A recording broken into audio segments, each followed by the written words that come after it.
이 시간 성경 봉독하도록 하겠습니다. 오늘 우리 주시는 하나님 말씀은 마태복음 20장 1절에서 16절까지 말씀입니다. 신약 성경 마태복음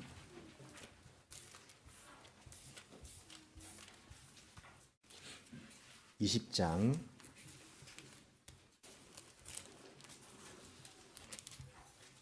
1절에서 16절까지 말씀입니다. 제가 봉독해 드리겠습니다. 마태복음 20장 1절에서 16절까지 말씀입니다. 하늘나라는 자기 포도원에서 일할 일꾼을 고용하려고 이른 아침에 집을 나선 어떤 포도원 주인과 같다. 그는 품삯을 하루에 한 데나리온으로 일꾼들과 합의하고 그들을 자기 포도원으로 보냈다. 그리고서 9시쯤에 나가서 보니 사람들이 장터에 빈둥거리며 서 있었다. 그는 그들에게 말하기를 여러분도 포도원에 가서 일하시오. 적당한 품삯을 주겠소 하였다. 그래서 그들이 일을 하러 떠났다. 주인이 다시 12시와 오후 3시쯤에 나가서 그렇게 하였다.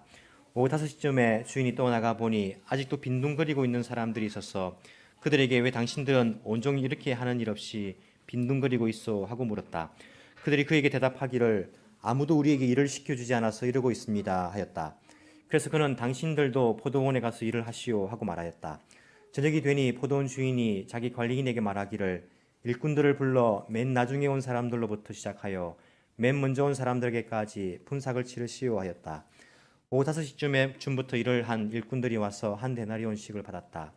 그런데 맨 처음에 와서 일을 한 사람들은 은근히 좀 더 받으려니 하고 생각하였는데 그들도 한 데나리온씩을 받았다. 그들은 받고 나서 주인에게 투덜거리며 말하였다. 마지막에 온 이 사람들은 1시간밖에 일하지 않았는데도 찌는 더위 속에서 온종일 수고한 우리들과 똑같이 대화하였습니다. 그러자 주인이 그들 가운데 한 사람에게 말하기를 이보시오, 나는 당신을 부당하게 대한 것이 아니오. 당신은 나와 한 데나리온으로 합의하지 않았소. 당신의 품삯이나 받아가지고 돌아가시오. 당신에게 주는 것과 꼭 같이 이 마지막 사람에게 주는 것이 내 뜻이요. 내 것을 가지고 내 뜻대로 할 수 없다는 말이요. 내가 구하기 때문에 그것이 당신 눈에 거슬리오 하였다. 이와 같이 꼴찌들이 첫째가 되고 첫째들이 꼴찌가 될 것이다. 아멘. 우리 시간 임직 예배를 위해서 오늘 아주 멀리서 아다치구에서 오셨습니다. 우리 정광훈 목사님께서 은혜의 말씀을 전해주시겠습니다. 큰 은혜 받으시기 바랍니다.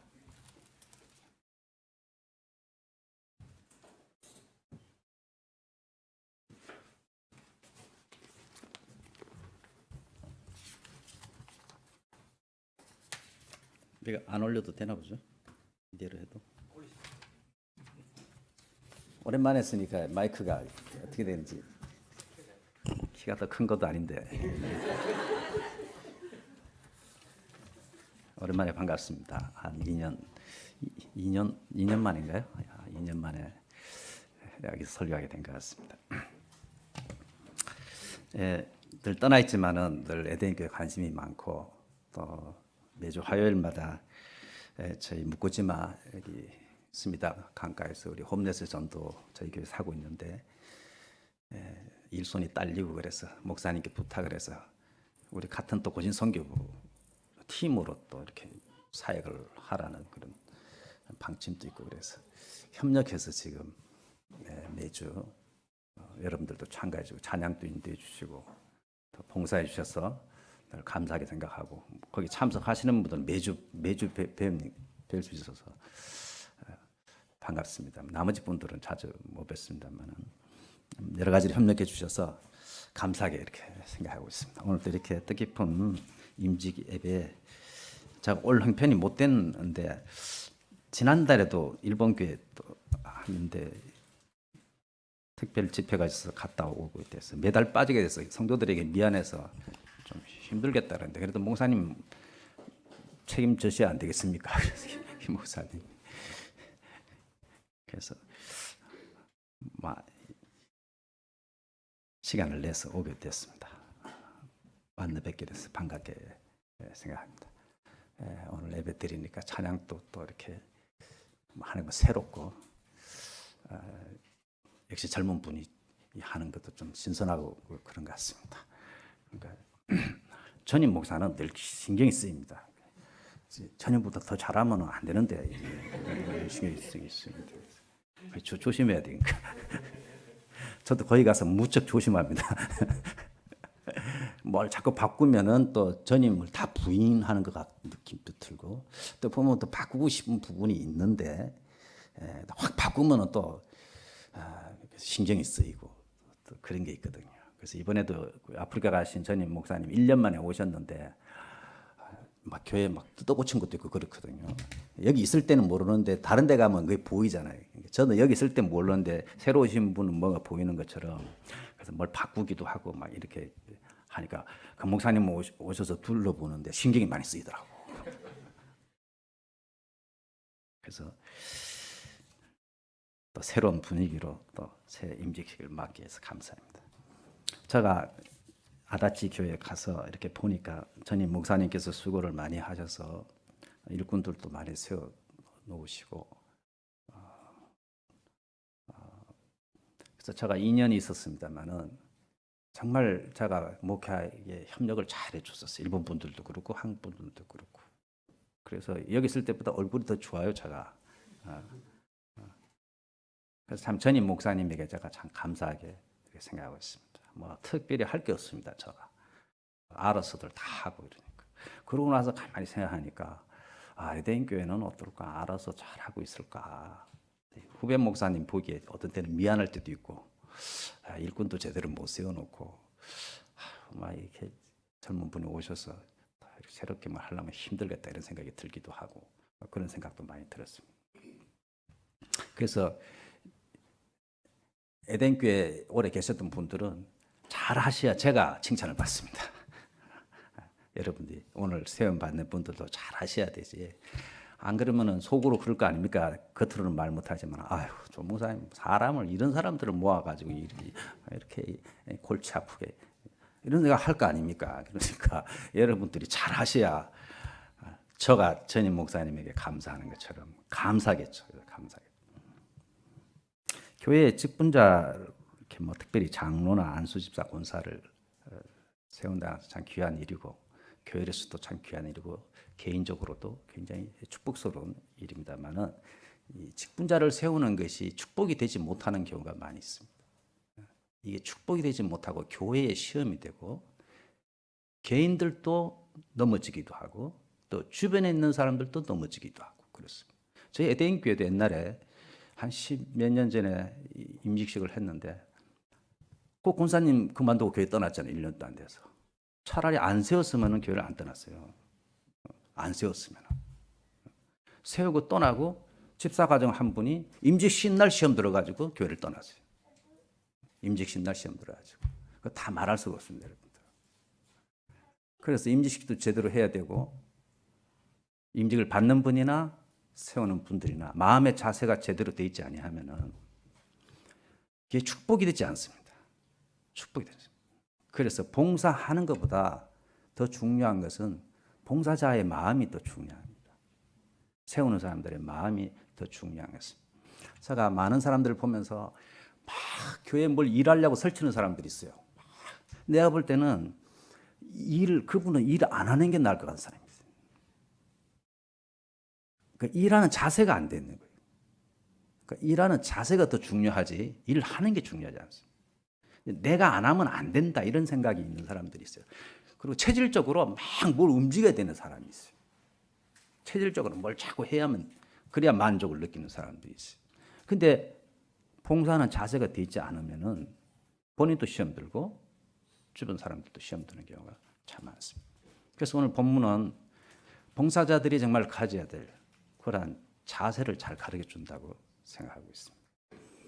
봉사자들뿐만 우리 모두는 다 봉사자니까 봉사자들이 특별히 크리스찬이 어떤 마음으로 자세로 교회를 섬겨야 할 것인가를 잘 가르쳐 주는 내용이라고 생각하고 있습니다. 오늘 본문은 19장 오늘 읽은 앞절에 19장 30절과 20장 16절이 비슷한 내용입니다. 먼저 된 자가 나중 되고 새 번역은 쉬운 번역은 꽁찌라 그랬습니까? 꼴찌라 그랬는데 그래야서야 그게 저는 옛날 성경 그대로 먼저 된 자가 나중 되고 나중 된 자가 먼저 된다. 16절에도 나중 된 자가 먼저 되고 먼저 된 자가 나중 되니라. 요 속에 이 말씀이 있습니다. 근데 19장에 보시면 무슨 이야기가 나오냐 하면은 부자 청년이 예수님께 나와서 어떻게 하면 영생을 얻겠습니까? 하고 물었을 때 예수님께서 십계명을 잘 지키라고 말씀하셨습니다. 그때 이 청년이 저는 어릴 때부터 십계명을 잘 지켰습니다. 그랬더니 예수님께서 그러면 너가 가지고 있는 재산을 팔아서 가는 사람들에게 나눠주고 그러고 나서 나를 따라라. 그렇게 말씀하셨습니다. 그랬더니 부자 청년이 재산이 많아서 심히 근심하고 떠나갔다 그랬습니다. 예수님을 따라간 것이 아니고 떠나갔다 그랬습니다. 재산이 많아서. 그때 예수님께서 하신 말씀이 유명한 말씀이죠. 낙타가 바늘 구멍에 들어가는 것보다 부자가 천국에 들어가는 것이 더 어렵다. 유명한 말씀하셨어요. 그러니까 제자들이 아니 그러면 누가 천국 가겠습니까? 아니, 그렇게 천국 가기가 어렵으면 누가 가겠습니까? 그랬더니 사람의 힘으로는 안 되지만 하나님께서는 할 수 있다. 그때 베드로가 톡 튀어나와서 우리는 예수님 따르느라고 그냥 모든 걸 버리고 예수님을 따랐습니다. 우리가 받을 상급이 무엇입니까? 하고 물었습니다. 그랬더니 예수님께서 나를 위하여 재산을 버리고 가족을 버리고 주님을 위해서 섬긴 자들에게 이 현세에도 내세에도 하나님께서 큰 상급을 주실 것이다. 다른 성경은 100배의 상급을 주실 것이다. 이런 약속을 하셨습니다. 그러니까 베드로가 우쭐했죠. 그랬더니 예수님께서 하시는 말씀이 그러나 먼저 된 자로서 나중되고 나중된 자로서 먼저 될 자가 많으니라 이 말씀하셨습니다. 베드로가 자기가 모든 것을 버렸다는 것 때문에 아주 의기양양해가지고 그러면 그렇지 하고 우쭐해진 것입니다. 그랬더니 예수님께서 먼저 된 자가 나중되는 수가 있으니까 나중된 자가 먼저 되었으니까 쉽게 말하면 너 너무 설치지 말아라. 그렇게 잘난 척하지 말아라. 기독교 신앙에 있어서 내가 뭘 한 것 때문에 버렸다. 내가 뭘 했다. 이런 의식 때문에 그걸 공로의식이라 그럽니다. 그런 의식이 있으면 넘어지게 되어 있습니다. 그래서 베드로에게 경고를 했습니다. 그래서 이 중요한 예화를 그 다음에 하고 한 번 더 마지막에 16절은 옛날 성경 순서가 거꾸로 했습니다. 나중된 자가 먼저 되고 나중된 사람들은 아이고 저 먼저 된 사람에 비해서 나는 뭐 아무것도 상급도 없겠네 이렇게 생각할 수 있으니까 그런지 모르겠습니다. 나중된 자가 먼저 되고 먼저 된 자가 나중이 되는 경우가 많이 있느니라. 이 말씀을 하시면서 나중된 자들을 또 격려하고 처음에는 먼저 된 자가 교만하지 않도록 말씀하시고 또 나중된 자들이 또 힘을 얻도록 소망을 갖도록 하시면서 오늘 중요한 예화를 말씀을 하셨습니다. 오늘 본문은 천국에 대한 비유로 나오는데 어떤 주인이 자기 포도원에 일꾼들을 부르러 이른 아침에 아마 한 6시쯤 된 것 같았습니다. 3시간 간격으로 된 거 보면 6시쯤인 것 같아요. 사람들을 불러다가 일을 시켰습니다. 또 약속을 하기를 한 데나리온, 하루에 일하면 한 데나리온을 주겠다 그랬습니다. 한 데나리는 하루 노동자 하루 노동 임금이니까 일본 돈으로 한 만행쯤 되겠죠. 만행에서 2만 원. 알기 쉽게 만행 줄 테니까 일 좀 해달라 그랬습니다. 그래서 좋다고 일거리가 없는 사람들이 아침 일찍부터 나가서 자기 데려갈 사람을 일본에도 안 있습니까? 동계에도 그런 인력 시장이라 그럽니까? 전문 직업이 없는 사람들이 하루 벌어서 하루 먹고 있어요. 가족들은 아빠가 나가서 일해서 갖고 오는 그것만 기다리고 있습니다. 하루 안 벌어오면 먹을 게 없습니다. 그런 사람들 고용을 해서 썼습니다. 그리고 3시간 후에 또 제 3시에 아침 9시에 나가서 보니까 또 사람들이 있으니까 우리 밭에서 일을 좀 해달라고 부탁했습니다. 그 다음에 또 3시간 후에 12시에 난 12시에 나가서 보니까 또 빈둥빈둥 노는 사람이 있으니까 우리 밭에서 일을 하면 1데나리 주겠다. 그 다음에 오후 3시에 갔더니 아직도 일거리가 없어서 옛날이나 지금이나 일거리가 많지 않지 않습니까? 그런 사람이 있어서 너희들도 우리 포도원에 와서 일하라. 그리고 오후 5시에 6절에 보면 오후 5시에 나가보니까 이제 일할 시간이 1시간밖에 없는데 그때까지 일 안 하고 빈둥빈둥 놀고 있는 사람이 있었어요. 너희들은 왜 이렇게 놀고 있냐 그랬더니 우리를 아무도 고용을 안 해주니까 일하기 싫어서가 아니고 일하고 싶은데 일거리가 없으니까 우리가 할 수 없이 이러고 있습니다. 그랬더니 주인이 너희들도 그러면 우리 포도원에서 일을 해라 해서 일을 열심히 했습니다. 그 사람도 1시간밖에 일을 안 했죠. 6시에 이제 끝나니까. 6시가 되어서 주인이 이제 약속한 대로 임금을 줍니다. 늦게 온 사람들부터 1시간밖에 일 안 한 사람들. 1시간밖에 일 안 한 사람들 우리는 1시간밖에 일 안 했으니까 얼마나 받을래나 1데나리온에 한 10분의 1이나 받을래나 일본 돈으로 한 1,000원 받을래나 하고 갔는데 1데나리 10,000원을 주는 것입니다. 얼마나 기쁘겠습니까, 여러분들. 너무나 기뻐요. 그 다음에 아마 이 사람들이 일을 할 때도 일거리가 없었는데 1시간밖에 없는데도 자기를 써준 이 주인을 위해서 기쁘게 최선을 다해서 아마 일을 했을 것입니다. 그리고 1데나리를 받았을 때 굉장히 기뻤을 것입니다. 그걸 보니까 아침 6시에 온 사람들은 저녁 5시에 온 사람도 저렇게 많이 줬으니까 우리는 한 10배, 10배까지 한 거 5배만 받아도 많지 않습니까? 우리는 많이 주겠지 하고 은근히 기대를 했습니다. 근데 주인이 불러서 가서 보니까 똑같이 1데나리 10,000원밖에 안 주는 것입니다. 그걸 받고 나서 이 사람들이 어떻게 했습니까? 11절에 보면은 받은 후 감사했다 그러지 않고 집 주인을 원망했습니다. 왜 원망하겠습니까? 공평하지 않다는 거죠. 일 많이 한 사람에게는 많이 줘야 되고 적게 한 사람은 적게 줘야 되는데 자기네들이 열심히 한 것에 비해서 저 사람들은 얼마 안 했는데 왜 똑같이 주냐 똑같이. 사람들은 이 정의감이 공평하지 않은 것에 대한 불만이 가장 큽니다. 왜 공평하게. 그래서 제일 사람을 취급할 때 다룰 때 어려운 것이 공평하게 유지하는 거예요. 일본에 옛날에 부인 10명 데리고 사는 사람이 있었잖아요. 제가 일본에 처음 와서 본 텔레비에서 나오더라고요.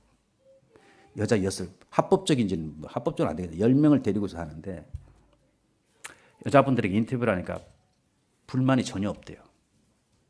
남자분한테 인터뷰해서 무엇이 제일 어렵냐 했더니 공평하게 사랑하는 게 제일 어렵대요. 한 사람도 남편이 사랑이 부족하다고 못 느끼는 거예요.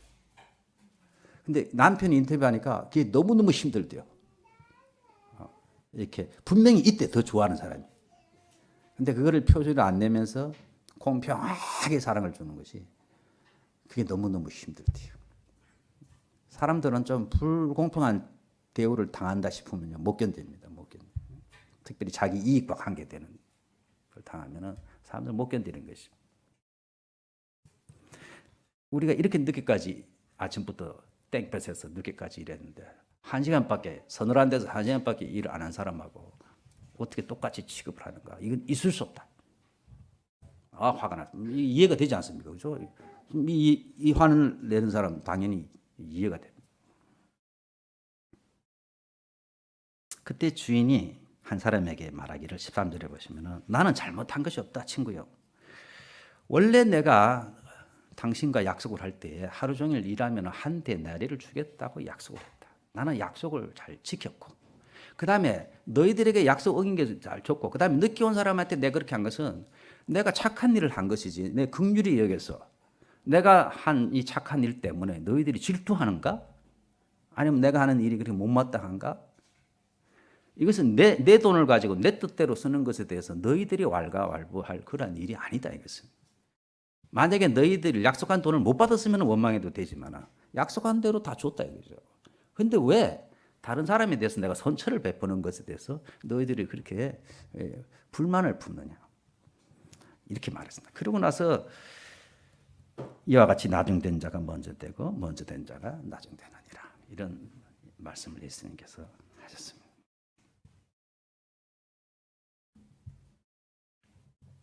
저희가 하나님 나라에 봉사할 때도 이런 참 비슷한 일이 참 많이 있는 것 같습니다. 우리는 사실 다 오후 5시에 부름받은 사람입니다. 우리는 빈손으로 다 죽어서 빈손으로 지옥 가야 될 그런 인생입니다. 오후 5시가 아니고 오후 5시 59분쯤에 부름받은 자들입니다. 겨우 1분 일했는데 불러주셔서 주님께서 1데나리씩 얼마나 감사하겠습니까? 하나님께 부름받은 사람은 감사함이 없으면 죽은 것입니다. 신앙이. 그리고 감사함 없이 봉사한다는 것은 죽은 봉사가 되는 것입니다. 늘 가슴속에 5시 59분에 아무 써주는 사람도 없고 집에서는 아이들이 기다리고 있는데 내가 빈손으로 돌아가면 다 굶어야 되는데 그런데 일도 제대로 못하는 나를 일을 해도 얼마 하지도 못한 나를 정말 필요해서 나를 써준 게 아니에요. 필요해서 써준 거 아니에요. 필요하면 아침부터 많은 사람 데려다 쓰죠. 필요도 없는데 나를 불쌍히 여겨서 이 주인이 은혜를 베푸셔서 일거리를 주고 임금을 나에게 줬다. 너무나 감사하다. 그래서 그 감사함 때문에 정말 그 주인을 사랑하고 섬기는 이런 자세가 없으면은 우리 신앙이 메마르게 되는 것입니다. 이들은 원래 장태에서 할 일이 없어 놀고 있던 사람들, 잘 나가는 사람 데려간 것이 아니고 일거리가 전혀 없었던 사람.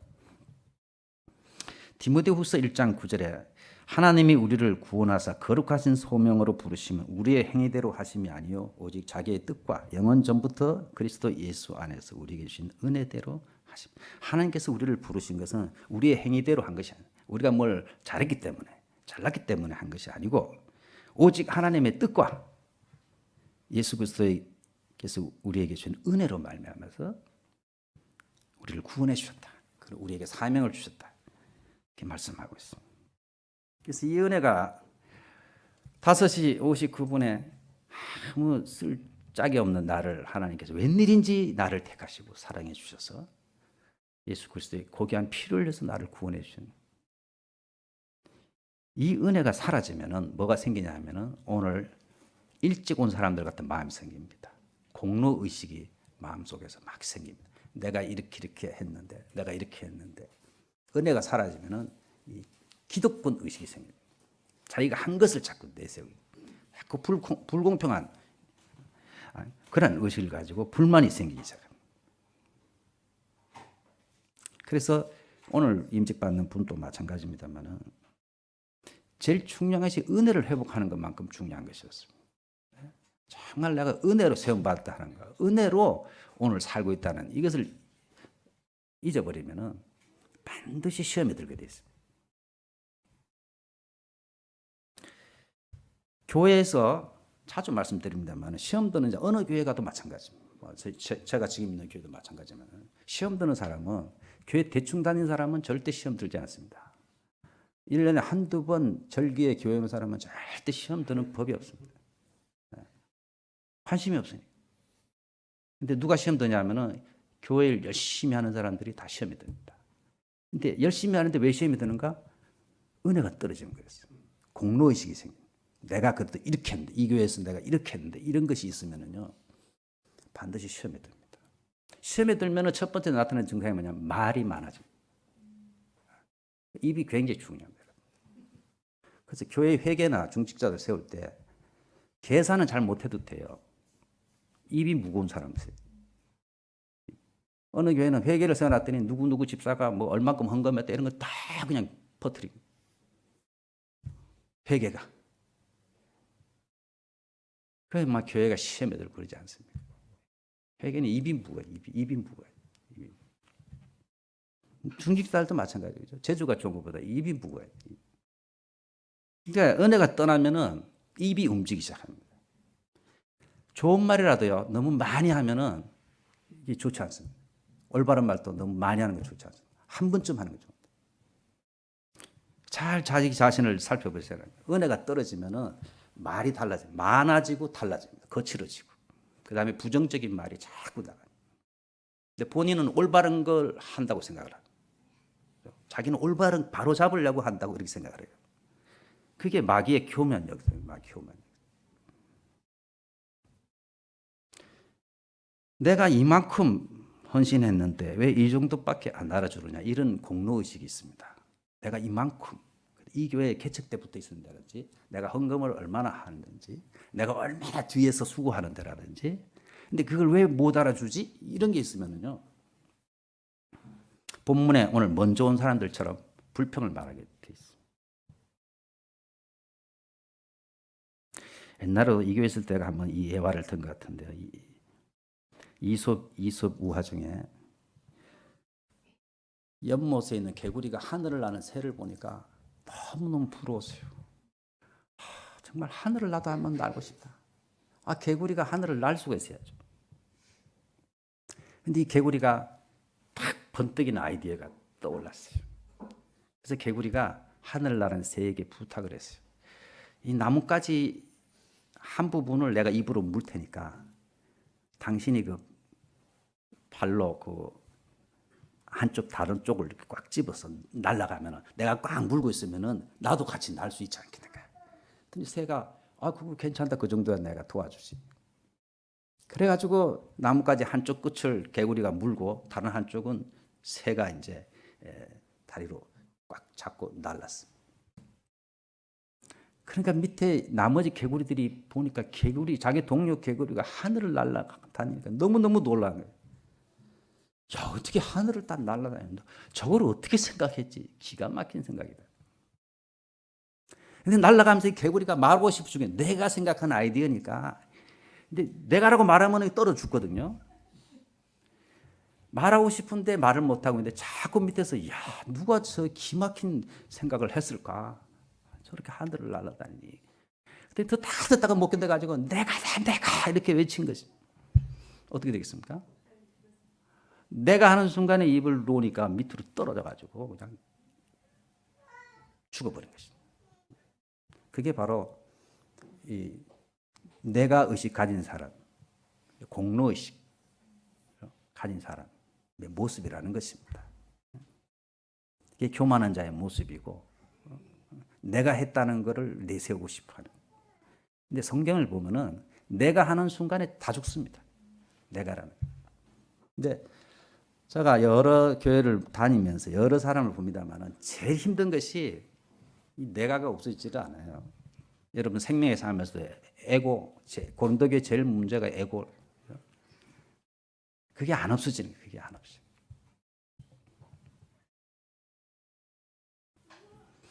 그래서 내가가 인정이 안 되면은 무슨 귀신이 찾아오냐 하면은 섭섭 귀신이 찾아오는 것이에요.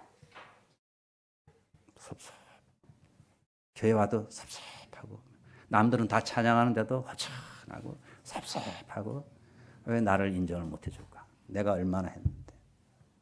참았습니다. 저도 그런 경험 한 적이 있거든요.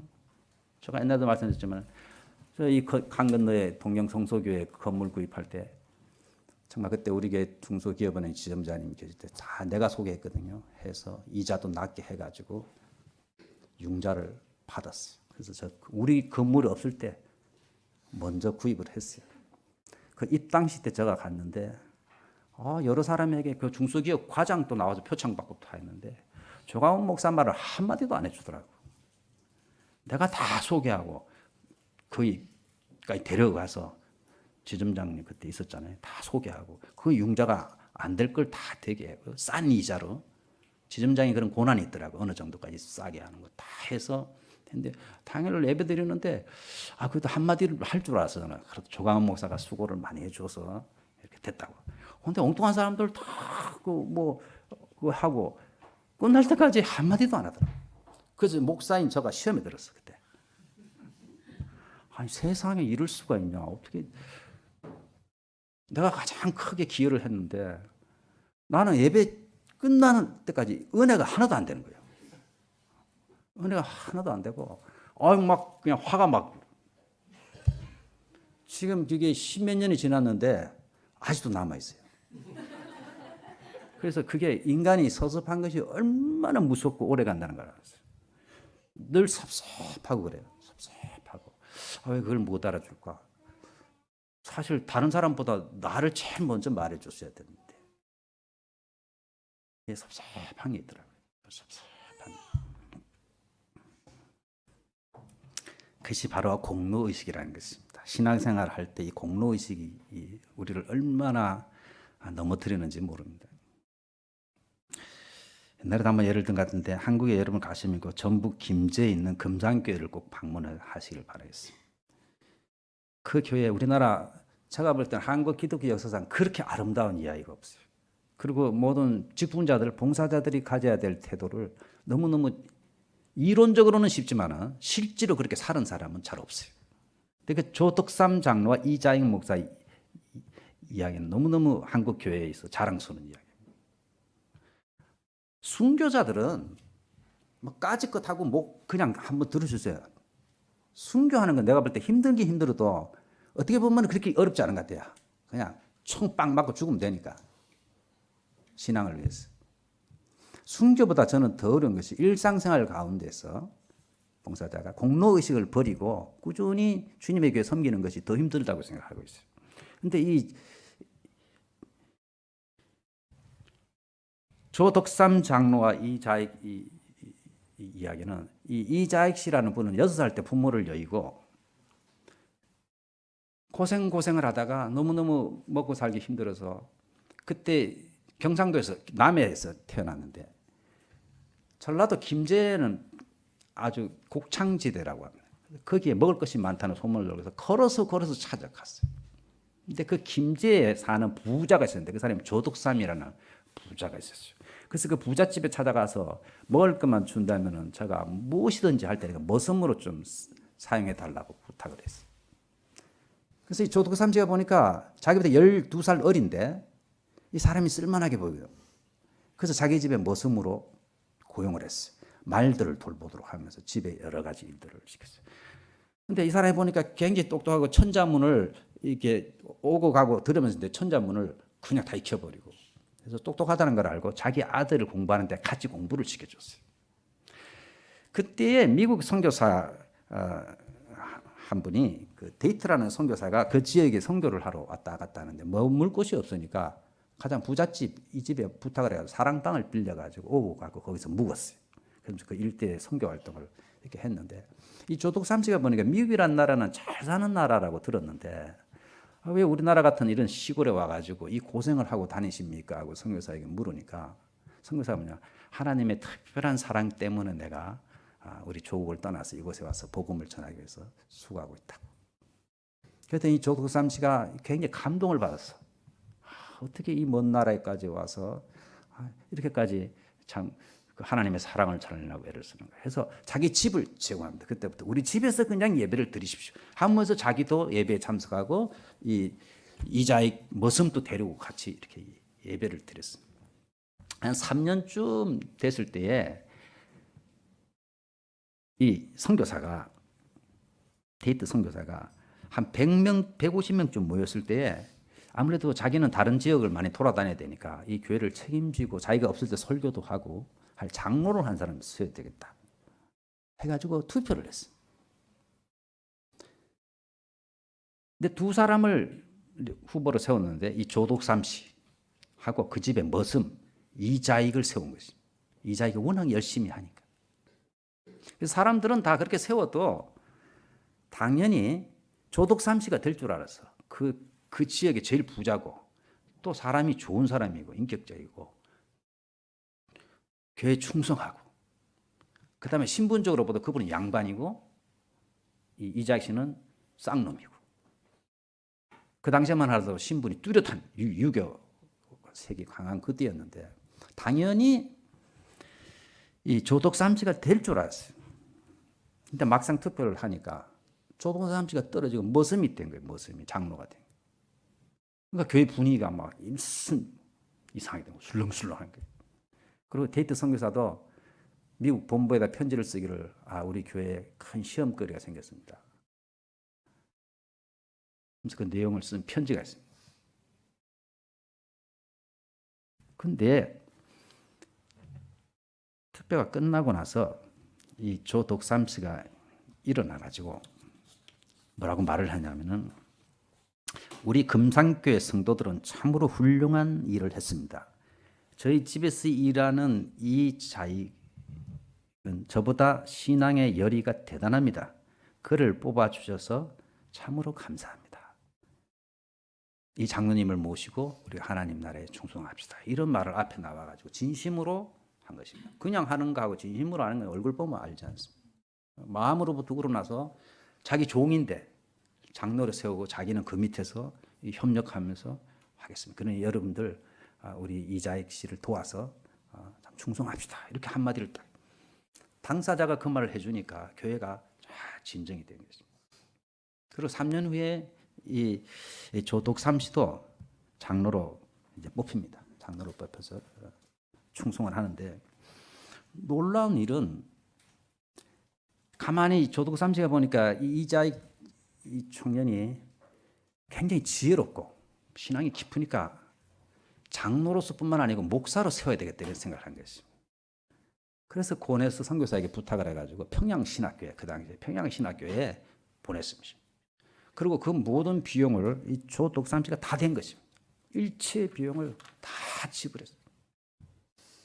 그리고 더 놀라운 것은 신학교를 마치고 목사 안수를 받고서 졸업을 했을 때 조덕삼 장로가 자기 교회의 2대 담임 목사로 테이트 선교사 다음으로 담임 목사로 모신 것입니다.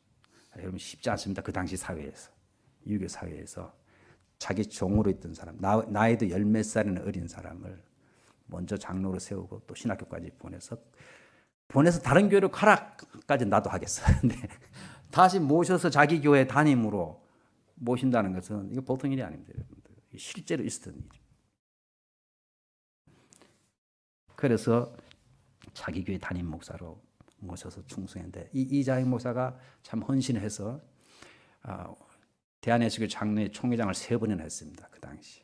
그리고 전국으로 소문이 나니까 서울의 큰 교회에서 청빙이 막 들어왔어요. 근데도 안 갑니다.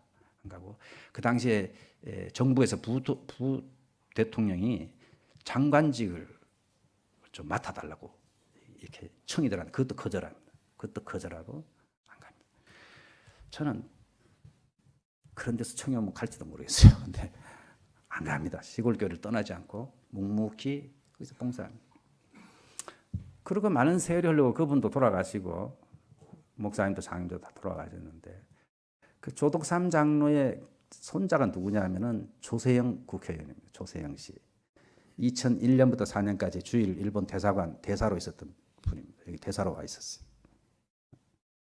그 다음에 이자익 목사의 손자가 누구냐 하면은 이규환 씨라고 카이스트의 유명한 교수입니다. 이규환 박사라고.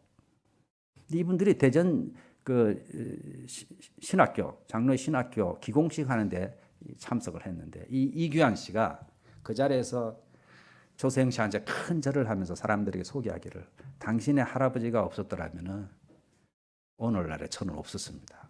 당신 할아버지 때문에 우리 아버지가 목사가 되고 또 오늘날 우리가 이렇게 있게 된 것입니다.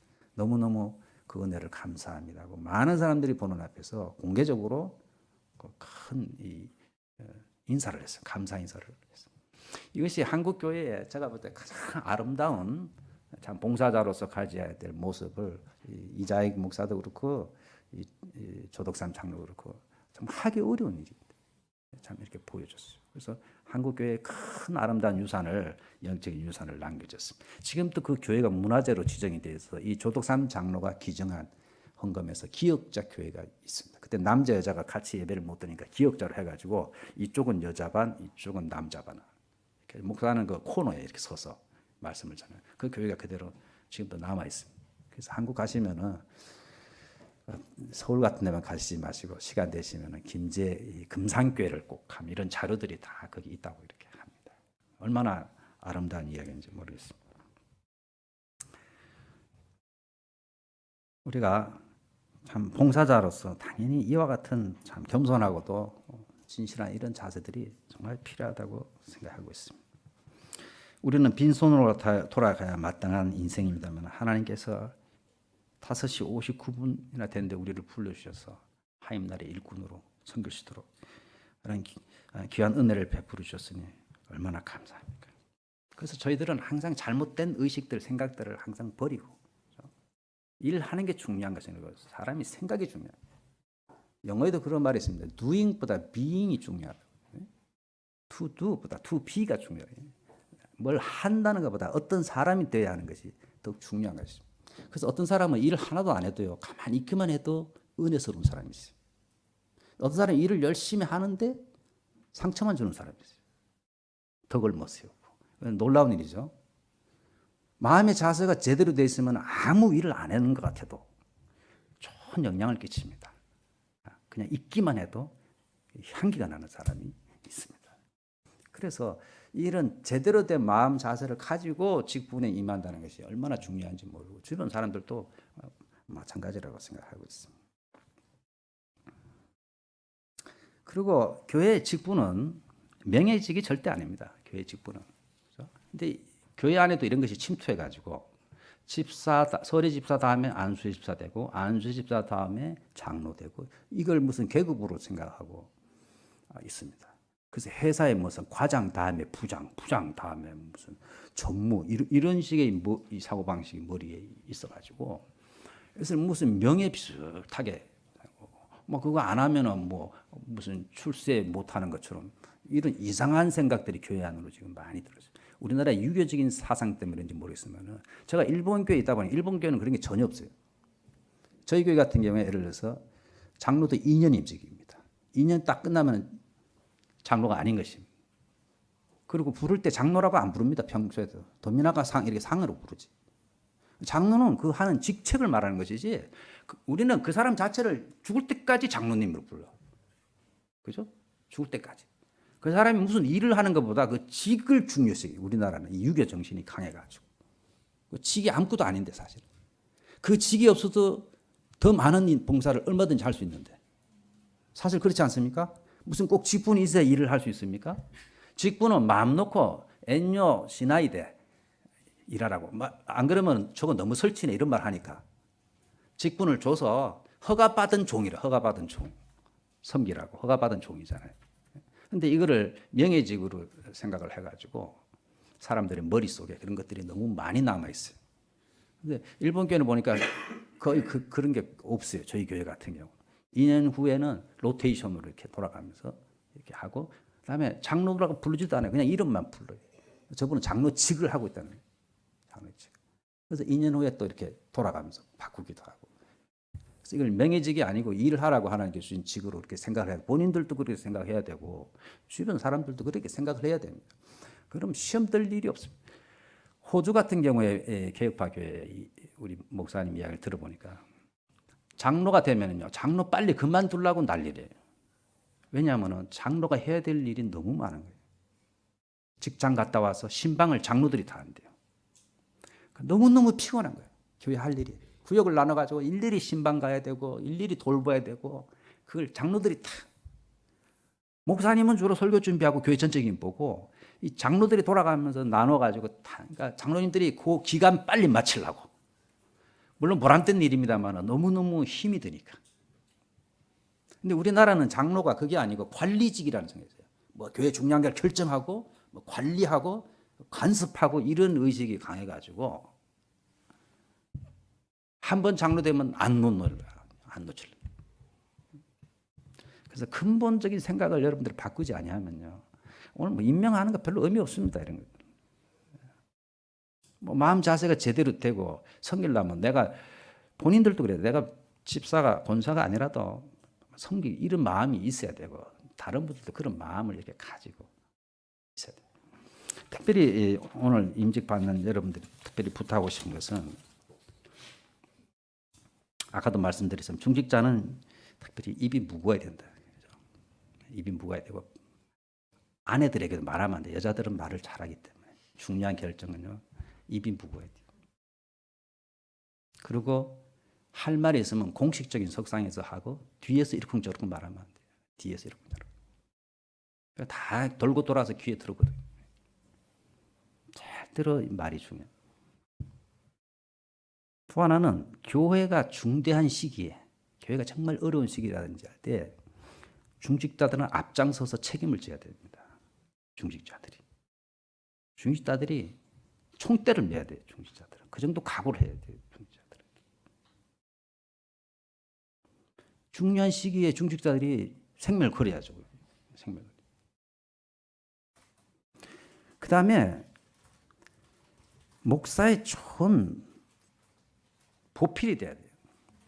출애굽기 17장에 있는 대로 17장 8절 모세가 손을 들어 기도할 때 손이 정말 피곤해지 내려올 때 아론과 훌이 양쪽 손을 하나에 받쳐서 모세의 손이 올라가 있는 동안에 이겼습니다.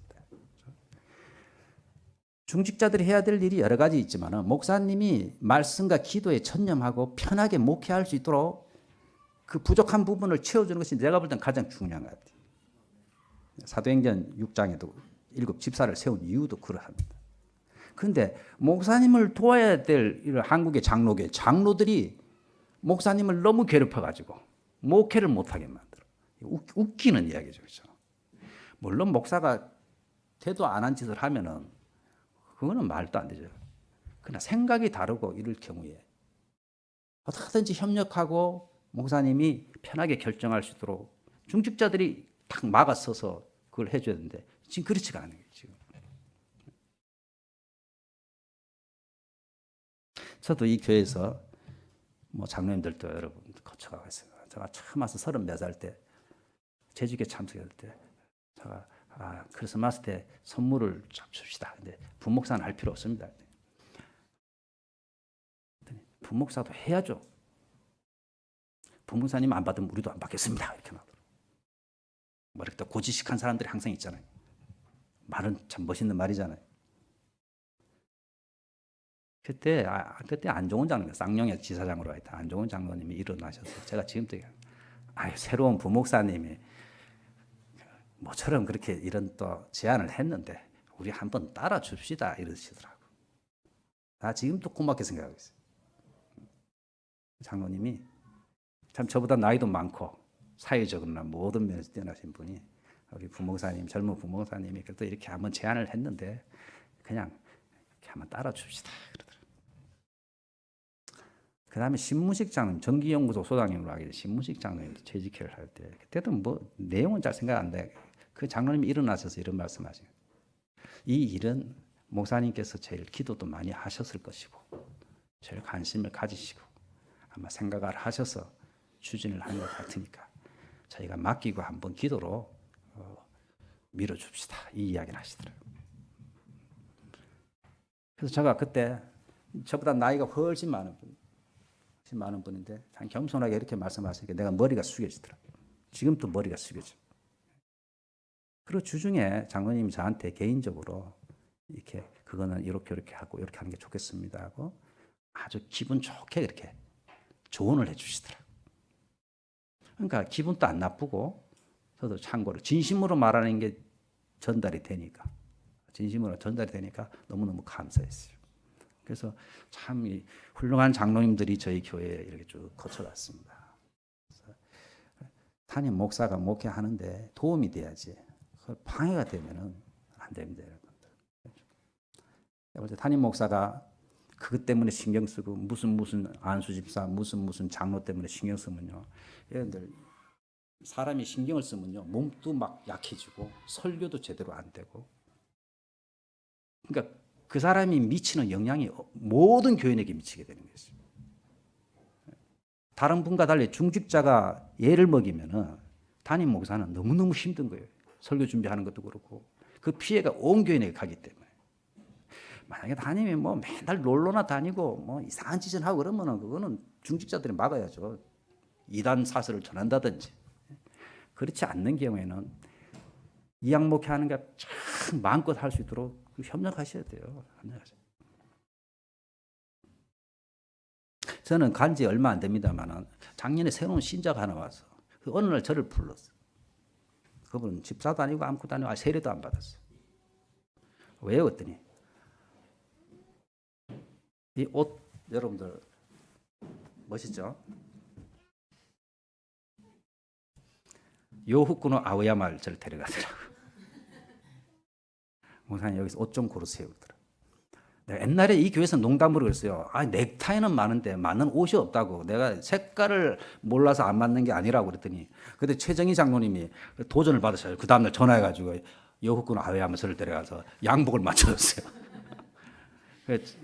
탁 권사님이 공이 큰데 항상 넥타이에 대해서 많은 조언을 했어요. 맨날 똑같은 넥타이 하냐고 맨날 그래가지고. 그래서 제가 농담으로 내가 넥타이에 옷을 색깔을 못 맞추는 게 아니고 옷이 없습니다. 근데 최 장로님 그때 옷을 요구나 하면 해줬어요. 근데 저쪽 교회에서 내가 아무 말도 안 했는데 내가 불쌍하게 보였는지 초신자가 아무도 몰라. 그 사람만 알고 나만 알지. 절대 말 못하게 하니까. 우리 교인들은 제가 그냥 이렇게 옷 사 입은 줄 알고 있어요 지금. 절대로 말하면 안 됩니다. 제가 참 목회자를 위해서 이렇게 참 생각해 주는 분이 이렇게 있구나. 더 겸손해지게 되고 더 최선을 다해야 되겠구나. 이런 생각을 하는 것입니다. 그 얼마나 귀한 성도면 세례도 안 받았어요. 올 크리스마스 때 세례 받기로 했어요. 세례도. 특별히 중직자들은 교회의 어린 신자들, 나머지 신자들에게 본이 되어야 됩니다. 기도 생활, 말씀 생활, 봉사 생활, 본이 되어야 됩니다. 그래서 사도행전 6장 3절에 대로 믿음이 충만하고 성령이 충만하고 플러스 뭐가 있냐면은 사람들에게 칭찬받는 사람이에요. 평판이 좋아야 돼요. 평판. 교회 안에서도 밖에서도 평판이 좋아야 돼요. 그러니까 인격이 굉장히 중요해요. 중직자들이 있어서. 그냥 기도는 열심히 하고 봉사는 열심히 하는데 칭찬 못 받으면 중직자를 안 세우는 거죠. 그래서 매사에 여러분들이 본이 되도록 예를 써야 돼요. 이전에도 한번 그런 예를 들었는데요. 제가 서울 성산교회 있을 때 새로 오신 분이 수요일날까지 잘 나오셨는데 어느 날 안 나와서 그래서 왜 안 나오십니까? 수요일날 했더니 수요일날 봤더니 뭐 장로도 안 나오고 뭐 안수집사도 안 나오는데 자기가 뭐 잘났다고 나오네요. 그러니까 자기가 좀 교만해 보이더래요. 교회에 온 지도 얼마 안 되는 게 수요일까지 오니까 굉장히 와서는 안 될 것 같다. 장로님도 안 오는 수요일을 내가 갈래니까 너무 미안하대. 그래서 안 오는 거예요. 제가 그래서 그 교회 전도사 시절입니다만은 그 떠나오기 전에 그 설교했어요. 그분이 왜 안 나오는 것에 대해서. 그래서 본이 돼야 됩니다. 여러분들은 모든 신앙생활, 예배나 기도 생활이나 헌금 생활 모든 면에서 본이 돼야 됩니다. 말로 가르치는 것보다 보고 배우는 거니까. 그렇죠? 그러니까 오늘 잘 생각하세요. 자신 없으면 그냥 그만두셔야 돼요. 그냥. 자신 없으면 그만. 권사님들도요, 한국에서는 주말 되면요, 진짜 강한 교회에서는요, 해외 나가도 비행기 타고 토요일 날 돌아와야 돼요. 주일을 빼먹을 수 없어요. 그 정도로 엄하게 그래요. 중직자들은.